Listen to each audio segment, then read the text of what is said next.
ওফ, একটু সরে দাঁড়ান না, ঠেলছেন কেন? এই ভিড়ের মধ্যে আমার একটু হবে দিদি, কিছু করার নেই। অতই যদি প্রবলেম হয় ট্যাক্সি করে যেতে পারেন তো, সব ননির পুতুল।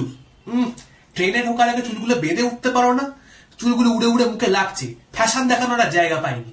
এই ট্রেনের মধ্যে যত ফ্যাশন দেখাতে হবে, উকুন ঢুকে যাবে তখন বুঝবে।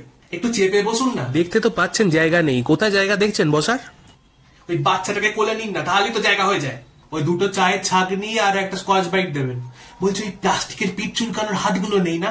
না না, ফোড়নে একটু কাঁচা লঙ্কার কালো জিরে দেবে, আর নামানোর আগে ধনে পাতা ছড়িয়ে দেবে, তাহলেই টেস্ট চলে আসবে রান্নায়। ও মা, এই লেডিস কামরায় ছেলে কেন? ও আমার ছেলে আমার সাথে উঠেছে। তো আপনার ছেলে তো কি হয়েছে, বাচ্চা হলে তাও ভাবতাম, গামড়া ছেলে এত বড়, তাকে নিয়ে লেডিস কামরে উঠে পড়েছেন কেন? যান জেনারেল যান। আমগুলো মিষ্টি হবে তো? দেখে তো মনে হচ্ছে না। মাসি, তোমার ঝুড়িটা এরকম মাঝখানে রেখে দিয়েছো, লোকে যাতায়াত করতে পারছে না। আর কোথায় রাখবো বাপু, ক্যাচ ক্যাচ করে নি তো বেশি। মুখ সামলে কথা বলা বলে দিচ্ছি। তুই মুখ সামলে কথা বল, চিনিস নি আমি কে? চুলের মুঠি ধরে এমন নাড়িয়ে দেবো না, বুঝবি তখন।